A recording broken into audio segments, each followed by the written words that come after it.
আমাদের অনেক নেতা ভয়ে ভীত হয়ে দলে দলে একসঙ্গ হলো, খালেদা জিয়াকে পরিত্যাগ করলো, তার ডাকে সাড়া দিল না। আমার আপসীর নেত্রী বেগম খালেদা জিয়া কে ওবায়দুল কাদের বলেছিল ক্ষমা চাইতে। সেদিন সোহরাওয়ার্দী উদ্যানে একটি সভা ছিল, বড় অনেক লোকের সমাগম। আমি সেদিন উচ্চকণ্ঠে বলেছিলাম ওবায়দুল কাদেরকে, বেগম খালেদা জিয়া ক্ষমা চাইবে এমন মানুষ বাংলাদেশে নাই যার কাছে ক্ষমা চাইতে পারে। আমি আমার নেত্রীকে উদ্দেশ্য করে বলছিলাম, ম্যাডাম, বাংলাদেশের মানুষ এতদিন জানতো আপনি আপসহীন, বাংলাদেশের মানুষ এখন জানে আপনি mother of democracy. As a mother of democracy you should not compromise at the cost of democracy.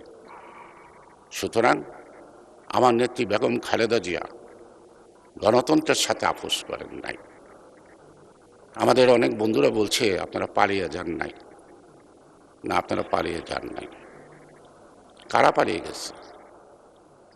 ১/১১ এ কথা বললে আবার আমার এই অঞ্চলেরও কিছু লোক বিব্রত বোধ করবেন। সামনের লোকটা বিব্রত বোধ করবেন কিনা আমি জানি না। ১/১১-এর বিরুদ্ধে রুখে দাঁড়িয়েছিলাম আমি, গয়েশ্বর রায়।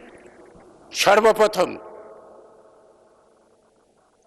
যখন সংস্কারের ট্যাবলেট বিক্রি শুরু করলো বিহারী আমিন, মেজর জেনারেল আমিন, যখন সংস্কারের ট্যাবলেট বিক্রি শুরু করলো ব্রিগেডিয়ার জেনারেল বাড়ি, ফখরুদ্দিন মঈনুদ্দিন চক্রান্ত বিরাজনীতিকরণের, আমাদের অনেক নেতা ভয়ে ভীত হয়ে দলে দলে একসঙ্গ হলো, খালেদা জিয়াকে পরিত্যাগ করলো, তার ডাকে সাড়া দিল না।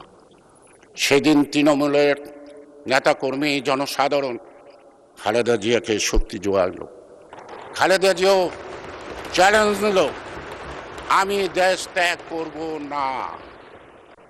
দেশ ত্যাগ করেন নাই, তিনি মোকাবেলা করেছেন, তিনি জেলে গেছেন। তিনি আমাকে একদিন পাঠিয়েছিলেন জামাত ইসলামের আমির জনাব মতিউর রহমান নিজামীর কাছে।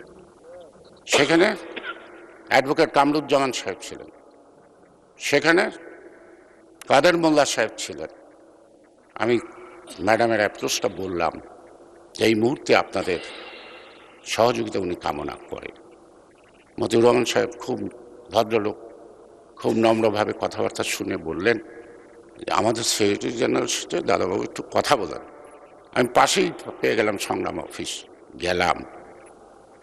আমি যখন আলী হাসান মুজাহিদকে বললাম, তিনি যেই শব্দটা বললেন এই পার্লামেন্টে আমি উচ্চারণ করতে পারছি না।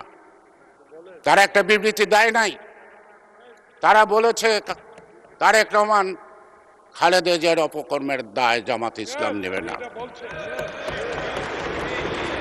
আমি পরে আবার ফেরত আসলাম নিজামী সাহেবের কাছে।